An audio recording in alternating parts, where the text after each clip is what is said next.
Hello, everybody, and happy Friday. And welcome to our McGuireWoods OFCCP Federal Contractor webinar regarding the 2022 National Industry Liaison Group Conference recap. My name is Brian Barger, and I'm a labor and employment partner here in our firm's Charlotte, North Carolina office. Thanks to everybody for joining. For individuals tuning in today who might not know a whole lot about our firm, just a few words. McGuireWoods traces its founding back, over 180 years to 1834. With respect to labor and employment specifically, we have an extremely deep and broad group here at the firm with team members spread throughout the United States and internationally. We also have an army of other lawyers with over 1,100 attorneys and 21 offices in industry and substantive experience across the business spectrum. As for myself, well, I don't date back to 1834, but I have been with the firm for over 30 years, and my practice is focused primarily on affirmative action compliance and employment risk management. If you'd like to learn more, if we could be any help to you in any way related to affirmative action or otherwise, please do not hesitate to reach out after this webinar is over. We're always available to lend a hand. Before we dive into the topic, let me also mention a few items about the platform itself. On your screen, you should see a couple of different icons. First, there should be a resources list icon, which includes a copy of the presentation.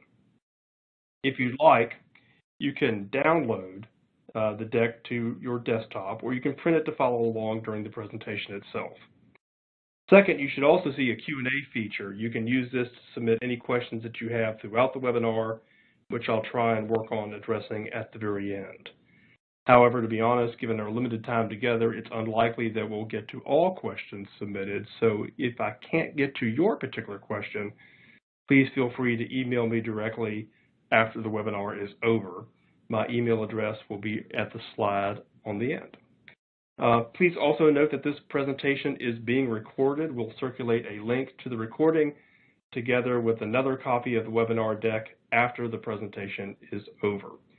Feel free to use that for yourself, or also, if you'd like, feel free to share it with others. The more, the merrier. So that's it for the instruction. Now let's go ahead and jump into our topic here this Friday. Specifically, I thought let's start with a quick question. Which is, what exactly is NILG anyway, and why should I care as a federal contractor? And frankly, for those who don't know, the National Industry Liaison Group is a terrific organization. It is a nonprofit association originally formed, over 30, 40 years ago for the purpose of improving communications between OFCCP, EEOC, and federal contractors. So the way it's structured, in addition to local and regional groups who meet periodically, for example, there's one here in Charlotte, once a year there's a national gathering. And at this gathering, the heads of OFCCP, EEOC, and federal contractors, plus a gaggle of attorneys and consultants, they join together and we discuss regulatory issues, ideas, and concerns. I was one of the presenters again at the national conference this year, but I also attended a number of the individual sessions held by OFCCP, EEOC, and others. That included sessions this year with OFCCP Director Jennifer Yang and EEOC Chair Burroughs. In addition, this year, all of the OFCCP regional directors were actually in attendance and conducted sessions, as did a number of other DOL and EEOC officials. So in short, it's a really good place, frankly, for OFCCP and EEOC to announce new initiatives and to get some feedback. It's also, frankly, a great place to pick up on chatter regarding overall OFCCP enforcement and different trends. So that's what we're going to be doing today. We're going to be talking about that chatter. We're going to be talking about things we learned, things we heard, things we did not hear. And then we could take some questions at the end so you can think about how you might be able to prepare better for the rest of the year ahead and for 2023. A couple of things, by the way. This year the conference was in Boston, which is a fun place to be, and the theme was Be the Beacon of Change, which is a great theme, to be honest. But I'll be also honest, at least from my perspective, and keep in mind my perspective is that is of a labor and employment management lawyer, not as a DE&I official, but as a labor lawyer. From my perspective, after listening to federal officials for 4 days, I'm not so sure it was really a beacon that I saw a lot of. But that's not too unusual. I mean, if you think about it, we're now into year 2 of the Biden administration. The first year, certainly, they had some traction, but they didn't have a lot of change afoot, in part because OFCCP Director Yang and others were just getting settled in, and frankly, COVID slowed a good bit of things down. But this year, certainly, there's a lot of additional things on tap, which we'll be getting into, and they're really sort of starting to get traction. And so with that traction comes change, and there's a lot, frankly, to consider as you look ahead to the next year. So let's just talk about a few things first. I thought we'd take a look at a few numbers regarding enforcement, and then I thought we'd walk together through some of the things that we're seeing with respect to overall trends. So let's start with some numbers. If you actually look at the numbers themselves with respect to closed audits, this is not audits that are sort of active, but audits that have been sort of opened and then sort of closed, at least during the period in question. If you look at the fiscal year numbers, and by the way, the government fiscal year runs from October 1st to September 30th, the trend right now for the Biden administration for this particular fiscal year, which ends here in a few months at the end of September, is that they're trending to sort of close out about 853 audits.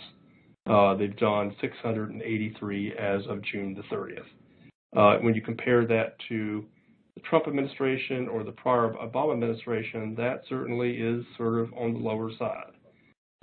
But I will say these things come and go with administrations, depending on sort of their overall sort of audit activity. Some administrations engage in higher audit activity than others.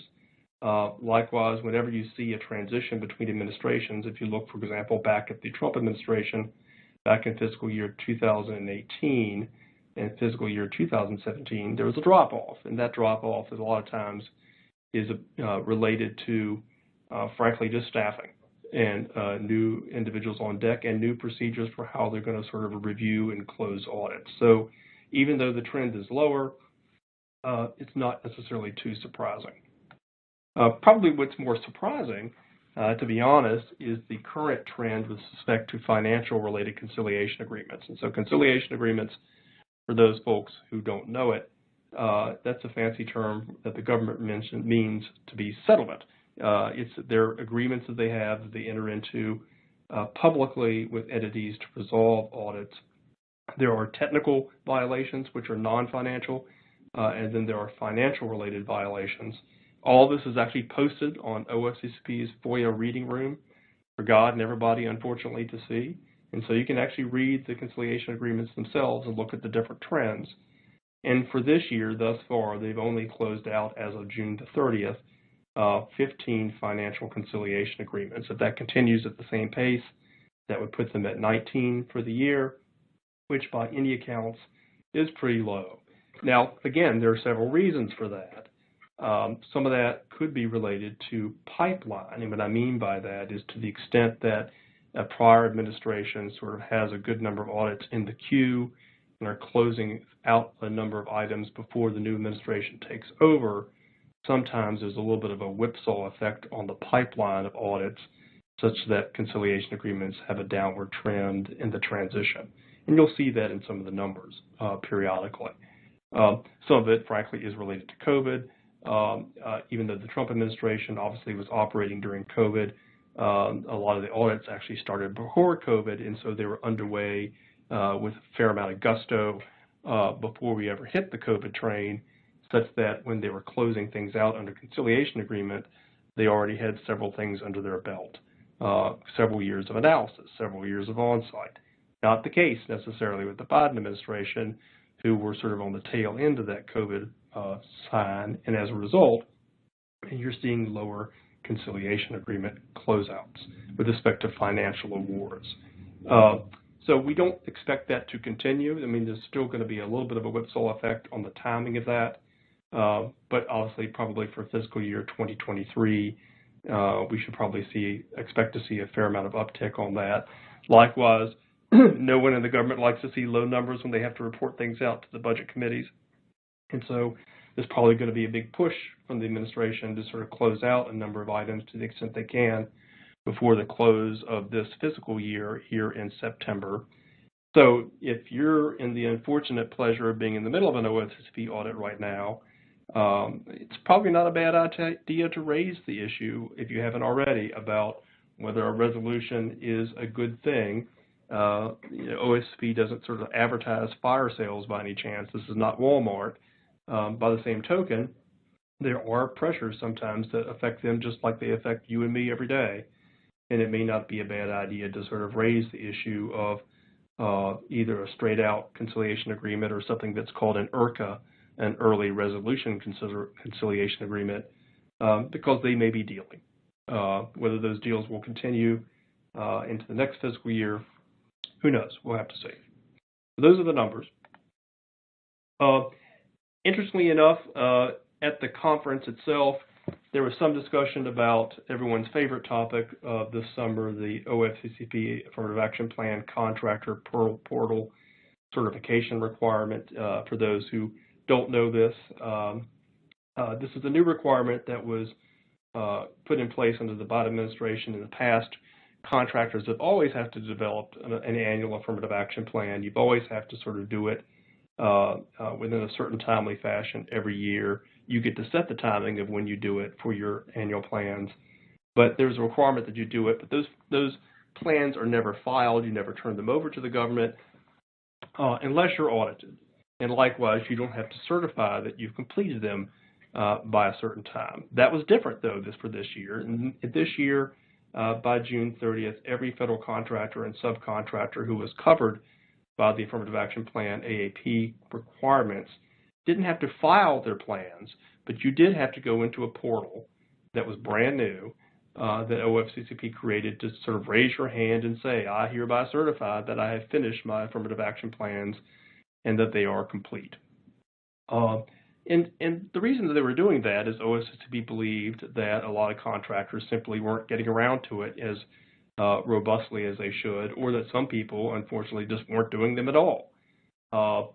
Interestingly enough, at the conference, they reported out that thus far, based on their metrics, only 44% of contractors certified timely by June 30th as required on the portal.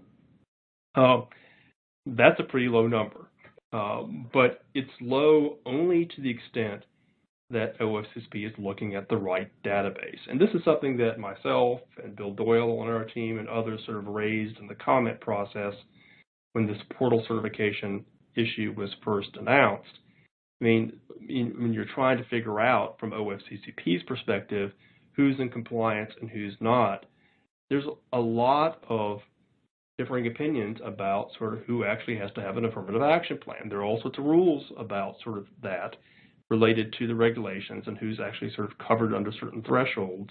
There's also a test, a single entity test, that OFCCP and DOL uses that contractors can evaluate their structure to determine whether, in fact, all of their platform has to be under an affirmative action plan, or whether certain groups or subsets of entities within a platform are distinct enough that, in theory, you don't have to have an affirmative action plan. And so a contractor might decide, I need affirmative action plans for these 10 entities, but for this one entity over here that's sufficiently distinct, I do not. And for that one entity, they would not have certified. Of course, OFCCP doesn't know about that analysis, and they might think, where's that entity? Why didn't you certify? And that would be on their radar. And so that might account for some of this. The part of that number may also be accounted for, frankly, by just bad data sets they're pulling off the SAM system. It's hard to tell. But the interesting thing about this is two items. Item number one, the portal remains open. So for those folks who didn't get their certifications in, they're still working on them, time to do it, right? I mean, that deadline has come and gone by June 30th, but it's still open and available, and you can still certify. There was some chatter early on in OFCCP circles about whether or not there was going to be some sort of informal grace period, especially since, frankly, The portal was a bit of a train wreck. The instructions weren't clear. They changed some of the rules midway. Some of the uploads didn't work correctly. There's a lot of delay on the technical assistance line. And so there were some folks who thought that there was going to be sort of an unofficial grace period so that if you didn't get it in exactly on time, you weren't going to be sort of dinged in the system. From OFCCP's standpoint, technically, there is no grace period. And in fact, they've clarified that at ILG and then sent an email out to all contractors and to the OFCCP community right after the conference. And essentially it said, we'll consider contractors who requested assistance before June 30th. So if you were having trouble with the portal and you sort of pinged them on their online system that you needed help, and then you got your certification in later, they'll still count that as timely. But otherwise, it's not going to be counted as timely. It doesn't mean you still shouldn't put it in. But FYI, if you didn't get it in timely, they are going to be putting all contractors, allegedly, who didn't certify on a, quote, special audit scheduling list. And this is separate from the normal list that they put out in the fall of the year coming up and in the spring. And so that's going to be coming up in addition to sort of this special list. But in theory, everybody, the 56% of contractors who didn't sort of certify are going to be put on some form of Santa naughty list. And you might get dinged. Now, of course, if you get dinged and you have an explanation for that, about why you might not have been placed properly on that list, boy, I would speak up loud and clear. But whether they'll actually back you off that list once they ping you, who knows? We saw this eons ago. For those of us who are old enough like me to remember, OFCCP had in the past a contractor survey that they did years and years ago that didn't act like a portal certification, but it did ask a number of different questions. It was very burdensome, very controversial, ultimately got pulled back. Part of the reason it got pulled back is they started sending out letters to God and everybody about non-compliance, why you hadn't sent in your audit survey responses. And a lot of contractors came back and says, we don't think we have an obligation to do it at all. We're outside the jurisdiction. And then people got into fights about that for years, and by the time the fights were over, they pulled the regulation. Whether that will happen with this portal certification, hard to tell, but we think there's going to be a lot of activity here in the fall based off of, frankly, a lot of misunderstandings about who is and is not on the list. And so you ought to have a heads up about that and be prepared. And certainly if you need a hand with that, and need a hand with some of these jurisdictional fights, our team is certainly here to help. Also, if it makes you feel better, there was a little bit of chatter about who was going to be placed on that list. And, who knows? It's truly hard to tell. And they didn't go into a lot of clarification about this at ILG. But I think the general consensus is that the people who are going to be placed on this special auditing list are likely, we're not positive, but it's likely to be contractors who failed to certify at all.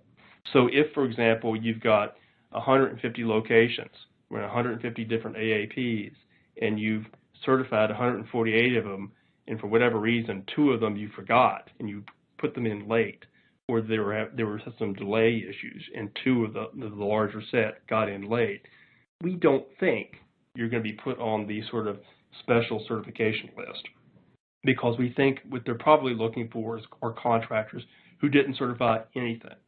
Now, do we know that for sure? No, we don't.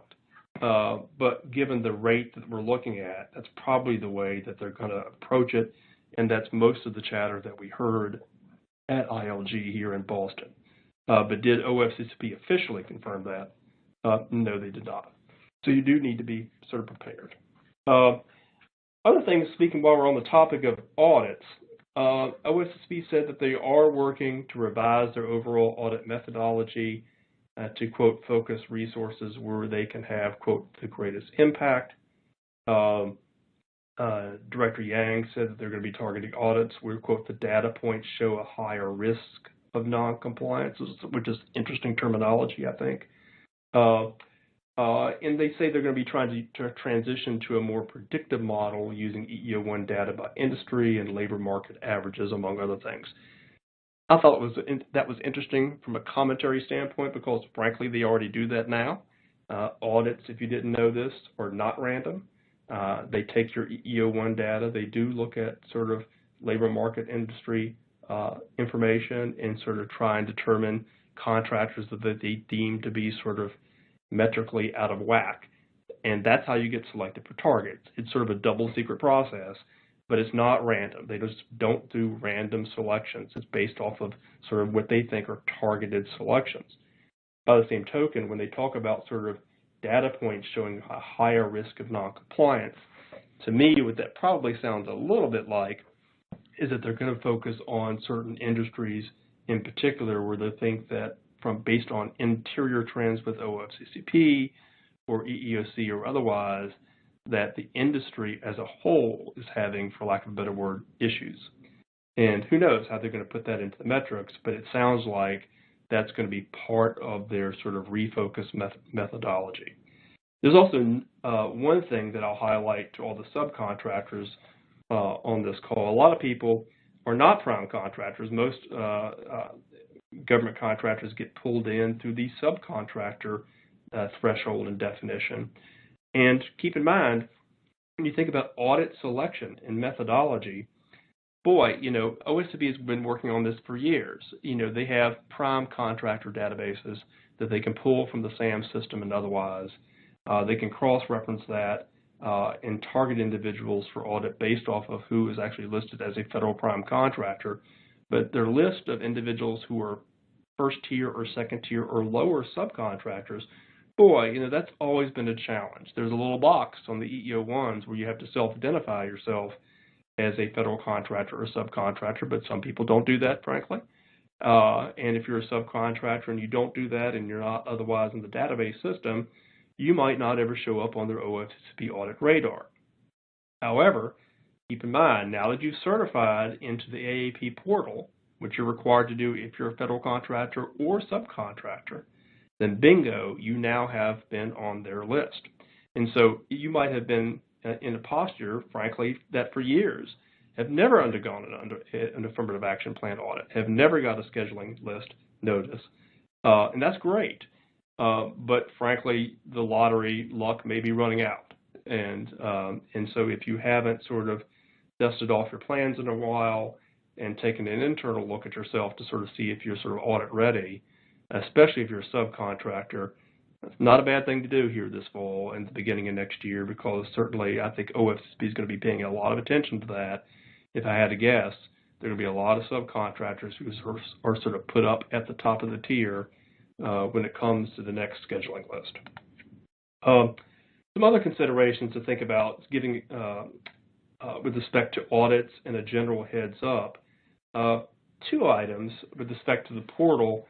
There was an email that got sent out just a few weeks ago that said, with respect to that portal, that if you have not certified by September 1, even though you might be on the naughty list with respect to audit, there's going to be sort of a second deadline, which is September 1, that basically they're going to take that list of contractors who they think have not properly certified, and they're going to give it back to the actual agency federal contracting auditors to say, hey, these contractors aren't living up to their federal contract obligations, at least with respect to this one particular item. And that can be problematic, right? You're likely to get dinged or at least pinged by contracting officers, either with respect to that compliance issue or with respect to the letting of new contracts. And so to the extent that that happens and you think you have in fact certified, you just need to be on the lookout for that and ready to answer that if and when sort of contracting officers sort of follow up. Frankly, that's not surprising to me. I mean, frankly, I've always been surprised that the agency hasn't done more of that. The obligation to sort of have an affirmative action plan is a key part of being a federal contractor or subcontractor if you meet certain thresholds. And so the fact that there hasn't been more cross-linkage as a follow-up with respect to compliance has always been sort of somewhat of a head-scratcher. So that's not too surprising. However, as for things that did surprise me, during OFCCP Director Yang's discussion during her session, she said, well, separate from that, we, are now working closer with our sister agencies, and we have them, quote, reaching out to ask us for assistance to help prioritize OFCCP compliance as they let those contracts. And that can mean a lot of different things, but I will tell you, what I worry about is it sounds a little bit like an echo of Executive Order 13673, which was the prior Fair Pay and Safe Workplaces Executive Order, otherwise known as the Blacklisting Rule. And for those who have been in the space for a while, this was the rule during the Obama administration that required self-reporting by federal contractors and subcontractors of a number of different delineated violations. And in addition to that self-reporting about everything from EEOC charges to DOL wage and hour matters, etc., that information was going to be uploaded into a system and shared with different agencies so that they can look at them and basically make a scorecard about whether they thought you were a good Boy Scout or a bad Boy Scout when letting different federal contracts. That was, as you can imagine, extremely controversial. It was supposed to have gone into effect in October of 2016, but due to a number of due process and other issues that got raised, I think appropriately about that rule, it got tabled. It was first enjoined by federal court action back in October 2016. It was then later revoked in 2017 through the the Congressional Review Act joint resolution sort of process. And so that sort of all went away. It all got eliminated. And that sort of backdoor chatter about whether agencies were told that you were or were not, quote, in compliance from a governmental perspective is not supposed to be happening. And yet, again, if you look at the quote, we have our sister agencies reaching out to ask us, quote, for assistance to help prioritize compliance as they let contracts. Boy, that sounds a lot like the blacklisting rule to me, except in an unofficial form. The problem with being in an unofficial form is it still has the same due process obligations and issues, but yet, in my mind, frankly, it's worse because you don't know what's happening, and who knows what they're saying. So I just bring this to your attention to let you know that if you start getting unusual chatter on the backside of affirmative action through your federal contracting officers with respect to the direct letting of contracts, you need to pay attention to this. And I would push back about certainly what they're hearing and why they think you're out of compliance. I think it's something to sort of be attentive to. And certainly it's when you're talking about billions and billions of contract dollars in play, you certainly don't want to let it slip by. So that was interesting. Other things of note that Director Yang and others said when it comes to affirmative action plan design, you may have heard this. They talked about it last year at ILG. It hasn't happened yet, but Director Yang spoke about it again. They're working on updating supply and service regulations across the board for affirmative action plans. And that's frankly something that probably needs to be happening. They've done some tweaks here and there to the regulations, but really the last significant update didn't occur, frankly, until back in 2006 when they changed the rules regarding internet applicants. They indicated they're working on this and that the notice of proposed rulemaking will likely be in the spring of this year, or the next year, excuse me. And so I would stay tuned. There's likely to be a lot of different changes that come out of that rulemaking. They're not doing this by directive. They're doing this by actually the hard work of rulemaking. And so to the extent that they can push it through, OMB and otherwise, it's likely to have a lot of staying power. The big change that they're talking about, and they've talked about this for years, is possibly moving away from establishment-based AAPs to, quote, better align to how contractors operate today. And that's probably not shocking. If you think about the original affirmative action plans, goodness, they came into effect in the early 70s through Executive Order 11246. That was back pre-internet. It was back before the gig economy. That was the fact before any remote work. Frankly, the only people who work remotely were sales personnel, largely. And everybody pretty much sat at a brick and mortar establishment, and when you got audited, they were all there, and the records were all there because it was all hard copy. Likewise, policies, practices, hiring, etc., didn't tend to be centralized. It all tended to be on location, at location. Boy, that's not the case now, right? Especially for large entities. And as a result, OFCCP recognizes this and will likely be trying to move into something that's more like a functional affirmative action plan, which you have today. But right now, the way the functional affirmative action plans work with the OFCCP, instead of having an establishment audit, so instead of having an audit for like my building, 201 North Tryon Street, here in Charlotte, North Carolina for McGuireWoods, you would have an audit across a business unit or across a legal entity with multiple establishments in the functional affirmative action plan. Right now, you have to get permission from OFCCP to have a FAP. But probably what they're going to do, and we'll see what happens, but what they're forecasting is that they're going to move pretty much to having FAPs throughout. And it'll probably be the opposite, where now having an establishment-based AAP might be the exception. And so that's nothing out there is sort of published yet. This is not official, but we're probably going to see some movement on that coming out of the Notice of Proposed Rulemaking here in the spring.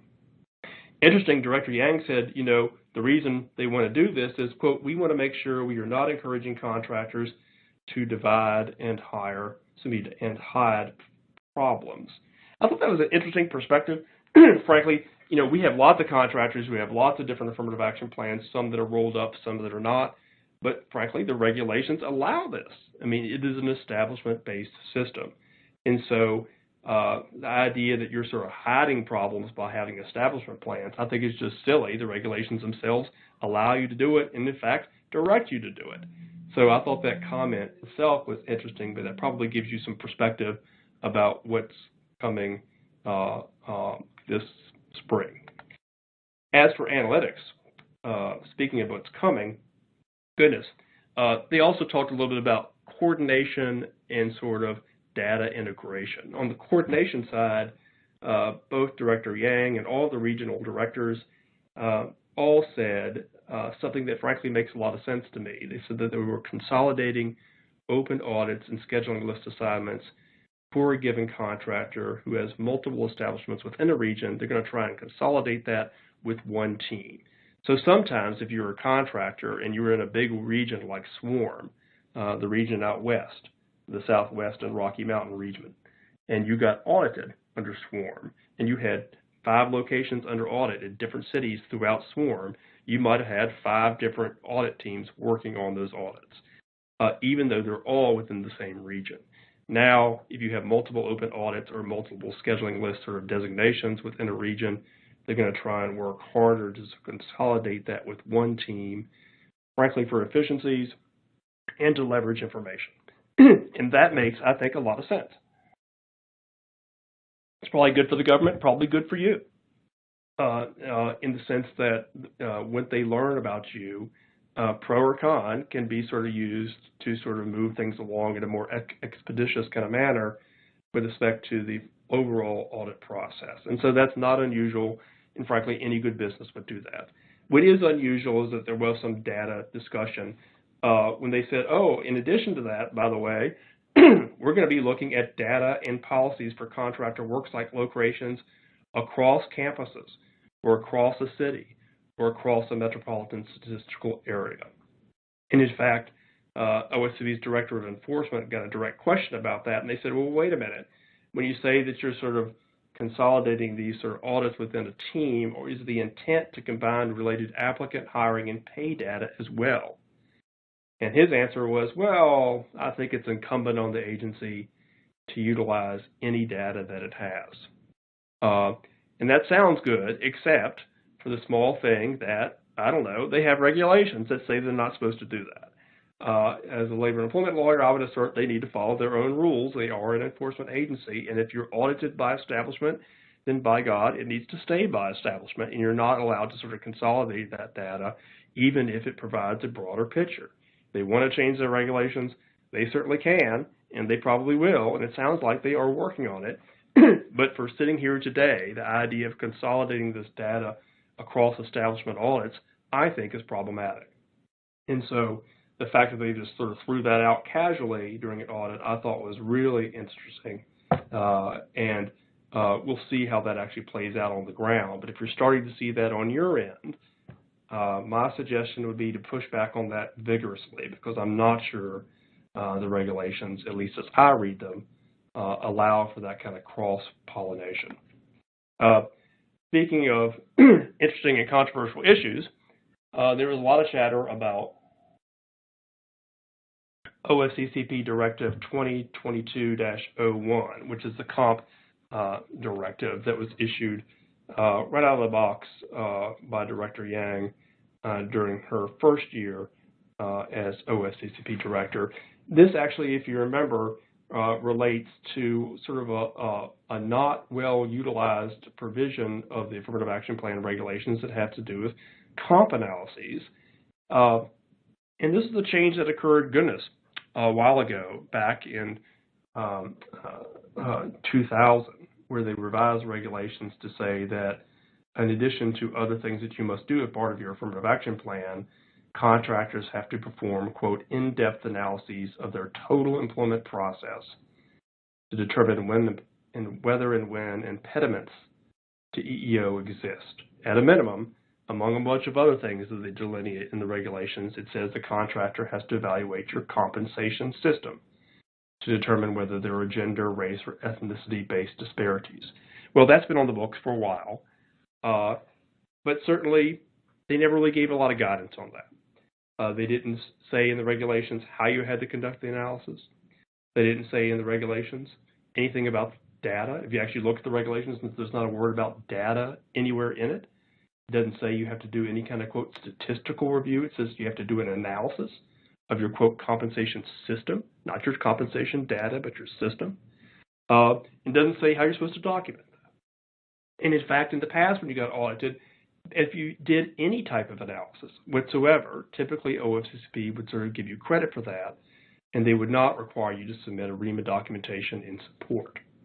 And yet, with this new directive, OFCCP is now asserting, after this regulation has been on the books for 20-some years, they're now asserting that, boy, we interpret it differently and that you need to do a lot more. They're probably right to some degree that a lot of contractors weren't doing enough and probably do need to be somewhat analytical about their comp systems, and big employers, frankly, do this a lot anyway. You have big comp departments, you have big teams to sort of do analytics on pay equity and other things all the time. You sort of do hay analyses and other things to sort of look at your structures and figure out whether you're within market, without market, and why that is.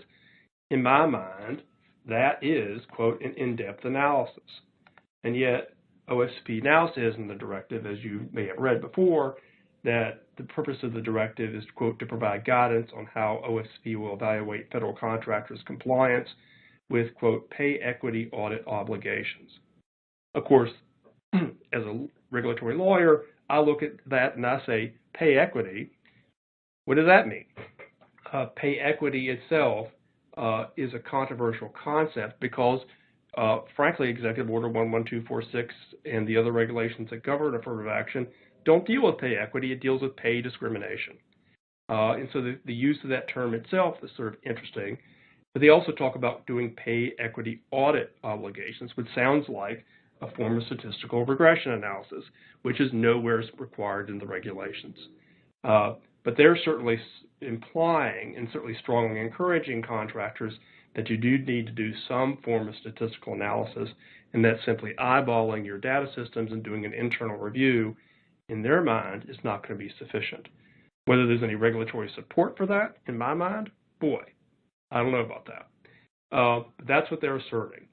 And they indicated, I think to their credit, that they need to, quote, verify compliance. But I think that begs the question, verify compliance with what? And again, the regulations, at least as they currently exist, are silent on that point. The other big thing that's been very controversial, especially if you're a lawyer, is the whole issue of privileged and non-privileged pay equity reviews, compensation analyses reviews. And for years, a lot of contractors have done analyses, but if they've done a deep statistical analysis, especially a regression analysis that have multiple factors that try and sort of weed out sort of legitimate non-discriminatory reasons for pay differences, a lot of that was done under privilege protection, attorney-client privilege, at the direction of counsel like myself or others. Initially, OFCCP in some audits, and when this directive came out, was trying to tell contractors, look, if you do a compensation analysis, you're required to do it by regulation anyway. If you're required to do it by regulation, we don't deem to be privileged, and you got to give it to us. Of course, contractors and lawyers like myself have said, forget that. Regulation doesn't require that, and by the way, that's not what we did under this analysis, and you're not entitled to it. And so then you get into a dust-up with OFCCP about whether you're, quote, impeding the audit and whether they're going to issue a show cause notice about this very issue. A lot of people got very angry about this matter, as you can expect. And thankfully, at ILG, I definitely got the sense that OFCCP was taking their foot off the gas a little bit on that. And Director Yang herself went out of the way to say that OFCCP was going to respect claims of privilege. So I think that's a good bit of a walk back. Of course, it depends on what that means in the weeds. And at one session by some individuals from the solicitor's office, their spin on it was a little different. They said, yeah, you know, you're right, we're going to respect claims of privilege, but keep in mind, we need to confirm something. You need to be doing some form of, quote, in-depth analysis, and we're going to look at the sufficiency of that. And we're not just going to take your word on it. So you can't just give us a memo that says we conducted a privileged pay analysis of comp study for XYZ Corporation during Y period at Z establishment, so help me God, Brian. We're not going to accept that. Instead, we're going to need to see some form of documentation. And if it's only documentation that you have is privileged, well, that's not enough. And if you tell us you've done it, we're not going to accept that. And we're going to at least issue you a technical violation. So you're sort of in a catch-22. You can't give them the privilege document, because you don't want to do it, because that would destroy the privilege. But you need to provide some form of documentation, or it's going to be a technical violation. And even if it's a technical violation, you're going to have ongoing reporting. And as part of ongoing reporting of a technical violation, they're going to want to see your comp analyses, which brings you back to the same catch-22. And so people talked about that at the conference. There's a lot of chatter about that. Bev Dankiewicz got up at one point in the middle of all that chatter and said they're working on added guidance, which I think is great. So I think the good news is OFCCP recognizes this is a problem. They recognize there's a lot of confusion and a lot of dissent about this. Whether they're going to issue something that's really helpful in the end, we'll see. But in the meantime, I think you just got to know that if you're in the middle of an audit, you need to be thinking about, even before that happens, doing two forms of compensation analyses. One that's in a non-privileged format, and frankly, you know, if it was me, I'm not sure I would make it all that substantive, all that sort of statistically significant, frankly. But I would do a form of compensation analyses that sort of at least checks the box, that can be supplied in the form of a general summary to OFCCP if and when you're audited. And if you want to do more detailed analyses, like you would see for a broader, deeper pay equity audit in the form of a detailed regression analysis, then boy, I think I would continue to do that under privilege. The other thing that I would remind people about with respect to privilege, if you turn those privilege analyses over to OFCCP, keep in mind there is such a concept as waiver. People a lot of times incorrectly think that the privilege attaches to the document and to the data, and once you give it, you're waiving it only to the parties that you're providing it to. But that's not necessarily the case, and under many jurisdictional laws, if you waive the privilege to some issues, you waive it in all circumstances and to all parties, including, I don't know, plaintiff's attorneys. And so you got to be really thoughtful about if and when you provide privileged compensation analyses to OFCCP or anybody else for that matter, because once you waive that privilege, you pretty much destroyed your protection. So something to keep in mind. Other things, boy, you know, this also came up in the discussion with Bob, this was a direct question when things were getting a little heated about the pay equity analyses, and someone said, hey, what exactly is OFCCP's authority to require pay equity audits or pay equity analyses versus General Title VII or Executive Order 11246 pay discrimination compliance? And Bob indicated in the middle of his session, I'm not sure of the difference. And boy, I will tell you, there is a big difference. I mean, there is a plethora of case law about what Title VII requires with respect to just non-discrimination and, frankly, reverse discrimination protections because Title VII, Executive Order 11246, protects individuals in the majority and the minority on both sides of that stick. But pay equity in many circumstances has different sort of a different kind of feel with respect to fairness and factors that really don't play into straight up equal employment opportunity non-discrimination. And so how OFCCP and frankly EEOC views that in the coming months, I think will be very interesting and frankly will probably be the subject of a lot of litigation. Other things to keep a note, I'll just mention before we jump into questions. There is Executive Order, the Executive OFCCP Directive 2022-02, which deals with, quote, effective compliance evaluations and enforcement. That's a nice way of saying the directive relating to sort of how they audit you. They've sort of peeled back some things that Director Lean did under the last administration.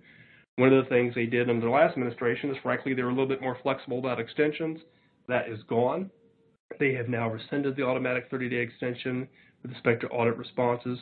And according to the directive, it's only going to be granted in extraordinary circumstances. When they talked at the ILG conference, they meant that to be, quote, sparingly is the word they use, or almost never. Frankly, that's my interpretation. There's a lot of detail if you actually look at the directive, and I put a link on our slide here where you can look at it yourself. And they give some examples of some things that would qualify. But my interpretation of that is pretty much you need to be dead, or you need to be close to it, or thinking about it. Otherwise, you're not going to get an extension. Likewise, I think, this is not too surprising. They've always been a little bit hard-nosed about that. The last administration was a little bit more flexible, which I think a lot of people appreciated. But I think you just need to know that effectively going forward, now that's not going to be the case. And if you do need an extension, I think reasonably they said during the conference, you need to ask early. If you ask on the nth day, 2 days before it's due, they're probably going to say no. And so if you do have a problem that's legitimate from a business operational standpoint or otherwise, raise your hand early, and who knows, they might be flexible. The other more controversial thing about this directive, the directive also deals with access to employees, applicants, and other witnesses, and they say that part of the directive is aimed at, quote, ensuring that witnesses are comfortable communicating with OFCCP, quote, without fear of reprisal, such that OFCCP may directly contact these individuals without the contractor serving as an intermediary. And that's always been a bone of contention when you're in the middle of an audit and they want to do an on-site or they want to do prep before the on-site. A lot of times they'll ask for direct contact information and ask that contractors not sort of be an intermediary for contacting employees in order to hook them up with OFCCP for purposes of interviews or other communications. OSV, frankly, is being a lot more aggressive on this, and they're saying, look, we want to have, quote, unfettered access, was the term they used at the conference.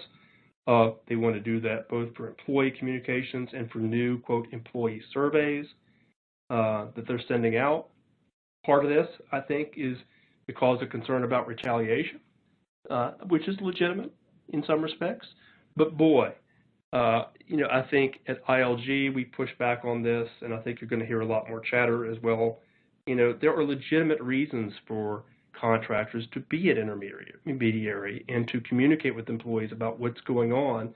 Notably, you have rights, especially with respect to management personnel. OSPs can't simply contact them without the right of you to have counsel present when that happens. And so just a total list of individuals that's not sort of caveated, at least for those individuals, I don't think is appropriate. Likewise, boy, employees have legitimate concerns about the privacy of the data that you're turning over to the government. Likewise, employees are going to be legitimately spooked if someone from the Department of Labor just picks up the phone and says, hey, I'm from the government, I want to talk to you. Good luck with that call. A lot of people have legitimate concerns with phishing. And likewise, when the government picks up the phone and contacts you, a lot of people don't know what that purpose is. You can say, I'm with the Department of Labor. You can say, I'm with OFCCP. But a lot of employees are legitimately scared that it's really the Department of Homeland Security, or it's really the IRS, or that they're somehow in trouble. And whenever we have an audit, that always happens.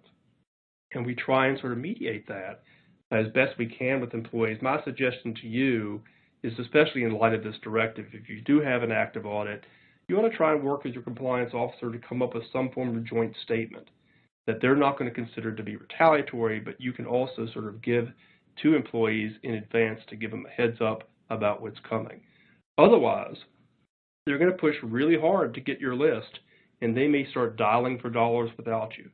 And I think that's sort of very problematic and something that hopefully can be negotiated with each compliance officer in the course of a given audit. Other things I'll mention of note before we take questions, there's a lot of chatter about artificial intelligence, both on the OFCCP side and employee and EEOC side. It's going to be the new wave, I think, of discrimination claims, and you're going to start to see a lot of questions about this during audits, I think for legitimate reasons. Also, both Chair Burrows at EEOC and Chair Yang with OFCCP talked about their joint hiring initiative to reimagine equity or hire. It's an interesting program. You ought to Google it and look it up if you haven't. But one thing that caught my attention, OFCCP Director Yang said, we're going to be re-examining hiring practices as part of audits that exclude workers unnecessarily. And that's her language, unnecessarily. And she gave some examples. For example, she said things like degree requirements or prior experience or gaps in employment history. She says we're going to look at, if you say you need to have 2 to 5 years of experience doing exactly this type of thing, we're going to look at whether that's really true. And that's a legitimate analysis and a legitimate question for OSCP to be asking during audit. But I would assert, as long as you have legitimate non-discriminatory business reasons for that and job-related and consistent with business necessity, they don't get to second-guess that analysis. And frankly, the idea that somehow looking for gaps in employment history, that's somehow a truly, quote, unnecessary examination, boy, my guess is OSCP looks at resumes of individuals that they get, and they look for gaps as well. And the idea that somehow that's now not an appropriate analysis, boy, I think that's a little bit on the edge. But I understand there's sort of concerns about this. I think you should watch that space, and let's look at the chatter about that. But I think you're going to start seeing a lot more questions about your interview screening methodology, and in particular about these particular topics. And even though things in the past that you might consider that everybody across the United States pretty much does pro forma, you may start to get some questions about this increasingly during audit. Likewise, during audit, I think they're going to start looking more and more on what they call occupational job segregation. That's when you take a look at the job group analyses and look at sort of structural barriers in movement between different job segments within a similar or related job group. So if you have entry-level production, second-level production, third-level production operators, they're going to look at sort of whether sort of individuals are sort of pressed into one category or others based on, quote, internal biases or stereotypes that sort of feed those designations, both within job groups and within job titles. The other thing that came out right on the end of the conference was the National Academy of Sciences report on EEOC Component 2 pay data. As you will recall, that was done under the prior administration, the Biden administration, killed under the Trump administration. But they're probably going to reinstitute rulemaking on that and take another look at it, especially in light of this new 287-page report. It probably won't be the same kind of pay data reporting that was required earlier because, boy, it had a lot of problems with the spectrometrics. But do I think we're going to likely revisit something in the next couple of years now, especially that the EEOC Commission has shifted back towards a Democratic majority. You bet. I think that's on the radar. Probably not for next year, but you're probably going to hear something at least in the next year-ish about what they want to do, and they'll probably engage in formal rulemaking on that as well. So that's it for the deck. I see we have a number of different questions here from folks. One here is a question I'll take briefly. It says, do you still need to do a pay equity analysis if you are paying based on the wage determination rates specified by the contracting officers? And the short answer is yes. I mean, I think certainly for construction contracts and others and things governed by the Davis-Bacon Act, you're right, you may have certain wage determination rates where individuals working on a given contract have their rate of pay that's set by the government, and whether you like it or not, that's what you get. But keep in mind, when they're talking about affirmative action plan compensation analyses, affirmative action plans are broader than the individuals working on the contract. And so even if I'm an entity that has 500 people and only 100 of them are actually working on a specific contract that's governed by these wage determination rates, technically my affirmative action plan, unless I fail the single entity test, or unless I sort of fit within the single entity test and can carve people out, technically everybody in my organization, all 500, fall within the affirmative action plan. And you can sort of, under that, OFCCP is going to expect you to do sort of a wage analysis of some type for your broad plan writ large, not just the individuals who are actually designated as working on a contract. And so there's no doubt that wage determination rates might be a legitimate explanation for why rates are out of market or why rates sort of are out of range, for lack of better words, for women versus men, or some minorities versus non-minorities. But that's not the end of the analysis, and I think they're going to require you to sort of take a deeper look beyond those individuals. So great question, great question. Well, I know we're out of time, and I blew past, boy, a lot of different things, a lot of different information for you. If you're like me, I always think of my best questions later. I think about these, really like 2 or 3 days after a seminar or after a conference. Just know that we're here to help with those questions. A lot of what I've done is sort of try to give you an idea of sort of what we see, what we're hearing, what we're forecasting. Some of this is sort of inexact science, but I think a lot of it, you can bank on, in part because at these conferences, especially when EEOC and OFCCP takes the time to send their top leadership there, they're being deliberate about the message they provide. Some officials, like Director Yang, will sort of largely read her comments and make some side comments with it, but it's fairly scripted, and they're being very intentional about the message they want to send because they want contractors to sort of hear them and hopefully sort of get in alignment. And so when we talk about these debriefs, it's important to know that even though this is a forecast, part of what we're trying to let you know is certainly our best guess about OFCCP's perspective. We might disagree with some of that perspective, frankly, as a practitioner, but it doesn't mean that that's not on OFCCP's mind. And so if you have questions about that for us later that you'd like to talk about offline, or if anybody on our team can lend a hand here as you prepare for the fall ahead, please don't hesitate to reach out. We'd love to help you, and if we're not your lawyers, goodness, we'd like to be. And so I hope you have a great Friday. I hope you have a great rest of the weekend. And again, thanks for joining in. Much appreciated.